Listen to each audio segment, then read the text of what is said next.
to episode 76 of Anime and Us. I'm TJ. And I'm Shawn. And it's the review show that reviews anime from A to Z. Sort of. Alright guys, last episode, category P, TJ got TJ Choice or TJ Pick, or was that the one before? No, I didn't pick this. No, but you got one recently, and you didn't use it. No, this was a spin wheel. Okay, so... This was... No, you know what happened was? We spun and we got something else, but it wasn't done yet. Yeah, that's what happened. It was... Right, something out of the ordinary happened. I couldn't remember. Yeah, it was only 11... I actually looked it up and see where it was. Yeah. Because it was only 11 episodes when it was... I don't remember what it was called off the top of my head. Yeah. But apparently it's still airing, and it's going to be 24 episodes. Oh, so it's going to be a while. Yeah, so whenever it gets done, Episode a week, it's going to be. Yeah, and we'll have to look it up and see what it was called again, because I don't quite remember off the top of my head. But yeah, that's what happened. We got that. And we respawned, we got Peacemaker. Now, there are two different kind of Peacemaker mangas that I just found out because of the wiki. The one that we watched became an anime, obviously. Right. The other one didn't. Okay. The manga that would turn into an anime was written by Nane Chrono, and then the other one was written by Ryoji Minigawa, whatever. Okay. Weird ass names. Anyway, the manga was from 99 to 2001, and the anime came out in 2003 until 2004, which makes sense. I mean, 24 episodes. That's a lot of weeks. There's a film, nothing crazy. There's a lot to it. A lot of extra media stuff to it. Yeah. So it must have been popular enough to get all that stuff. I could very much see this being popular in the era of Outlaw Star and all that, but those are better. Those were better than this. Yeah, I mean, without a doubt. But I could see this being popular in that era. I mean, I guess. I just don't understand what this was. Yeah, essentially, it could have been boiled down to one or two episodes. Because I guess, premise, right? Yeah, go for a premise. It's set in the era of Shogun... Yeah, Ronin, Samurai. What's the name of the group? The Shinigami? The Shinsengumi? Shinsengumi. This is like the third anime we got that dealt with Shinsengumi, so it's that era of Japanese history. Because it keeps coming up. Mm-hmm. So it's about this kid who's 15, but he looks like he's 12 or 11. Because he doesn't look like he's at puberty yet. But anyway, not that it really matters. They just bring it up a lot. Yeah, he's got like it's there for them to make jokes about him spunky little kid. Yeah. They call, and so a lot of like homoerotic, there's a lot of that pedophilia things do it too, but whatever.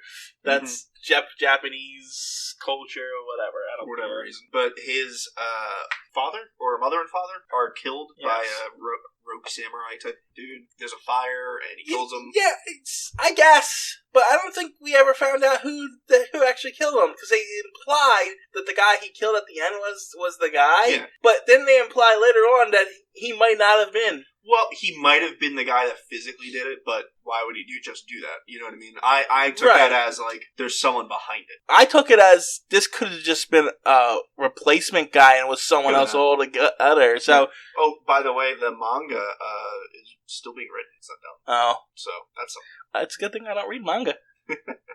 Yeah, good. So there could be other more conclusive stuff that we'll never know because this isn't getting picked up again. No, it doesn't matter. Anyway, so his mom and dad are killed. There's a fire. Samurai sticks him with a sword. He's got an older brother who's probably 18 or 20 or something like that. He's in the show a lot, but he's more comic relief. He's not really. Yeah, he's he's there to sort of like quiet his little brother down, who's the main character. Whenever he does something like gets really loud or screams at one of the Shinigami. Yeah, he's not the typical orphan. He's got his older brother, and so he plays a part of it. He's just not there, you know. But the whole premise is he wants to get stronger so he can find the person that killed his mom and dad. Of course he does, and avenge them. Okay. Now the problem with that is that he's a bit of a bitch.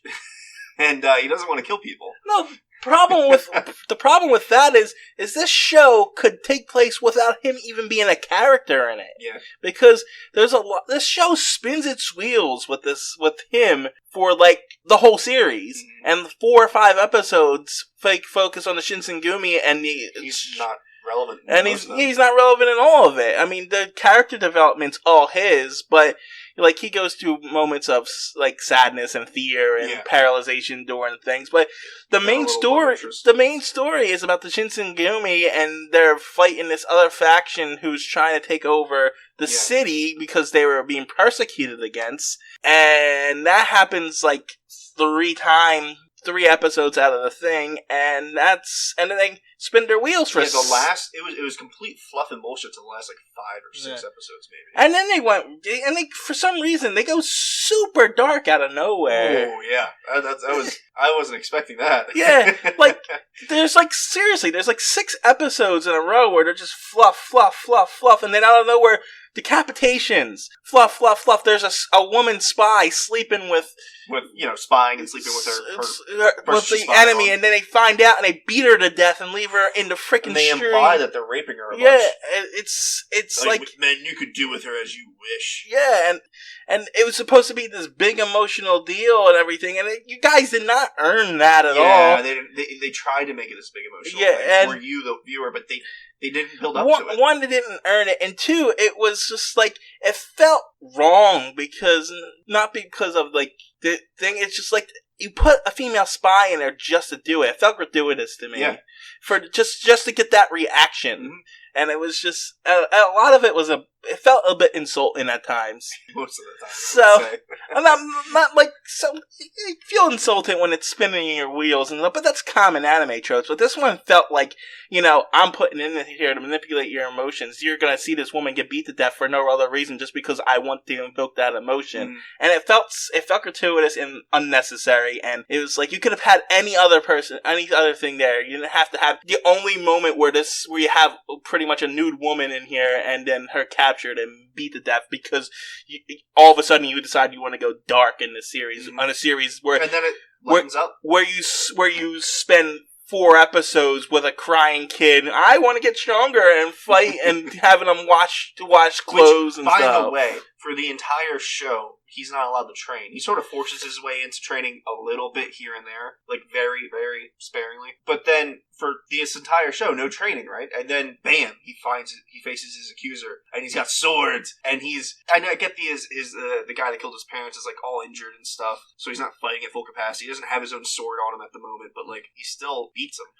What? Come on.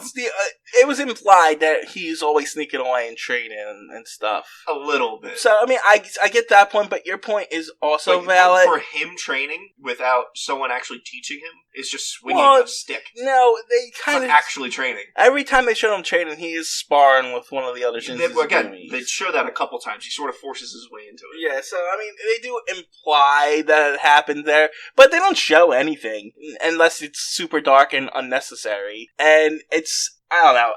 A lot of it just was. The dialogue's terrible. It felt like they didn't know what they wanted to do. It's like the music. The music. There's Hawaiian banjos. Oh, yeah. There's oh god, I had this in my head earlier today. There's like 5 different like types of music. There's guitar solos, like an electric guitar.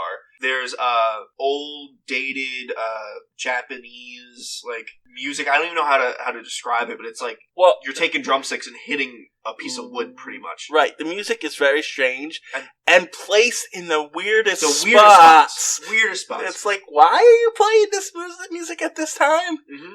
That and conjoined with the weird southern accents throughout the entire show. It's just the weird. Like, why did you choose to do those things? Yeah, the whole region, I guess, has everybody in the show has southern accents. So I assume that's just that region of Japan. Yeah. They wanted to have southern accents because it wasn't one or two characters. It was like a lot of them. It was all the non-essential characters had this southern drawl accent, and it was really strange and odd. I guess since you're English dubbing it, and you're making that distinction, all those southern characters should have a southern accent, but it just felt weird and out of place. Yeah, it did.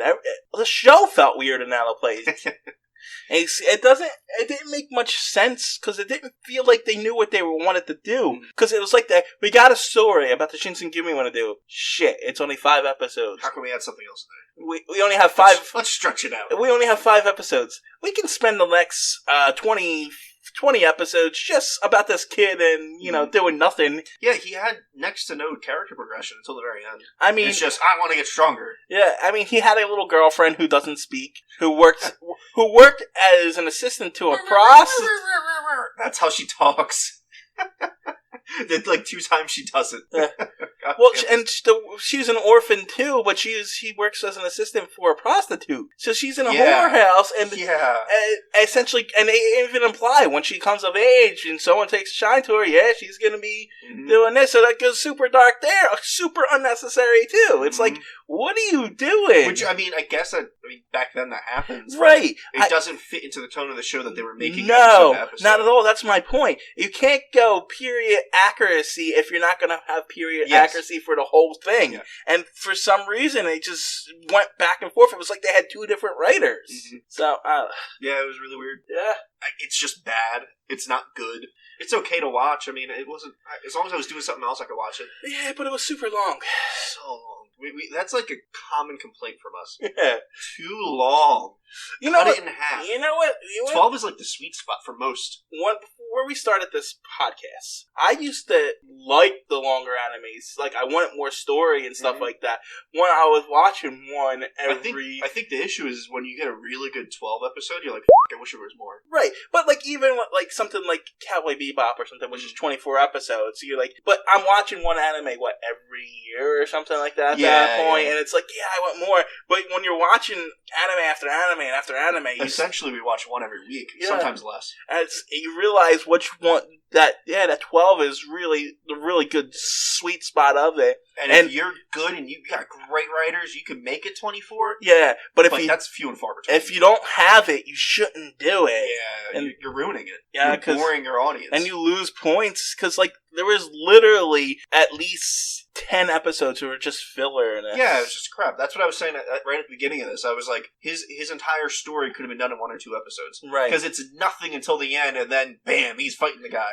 Right, because, the last, the third episode before the last episode, he encounters the killer, and then he gets almost killed by him, and he's terrified, and he's hiding, and that's... But that could have been very interesting to explore that a little. So if they would have implored it earlier in the series and maybe had to overcome it throughout, but no, they waited till there was 3 episodes left. That happened, and then then they get separated, and then the episode after that, I'm gonna fight him and kill him. Right. You just overcame your intense fear very quickly. And then the main character makes this friend with this white hair kid who is the apprentice of the person who killed his parents, we think. And they become friends, and then 5 episodes before the show ends, they say, "Oh, you can't.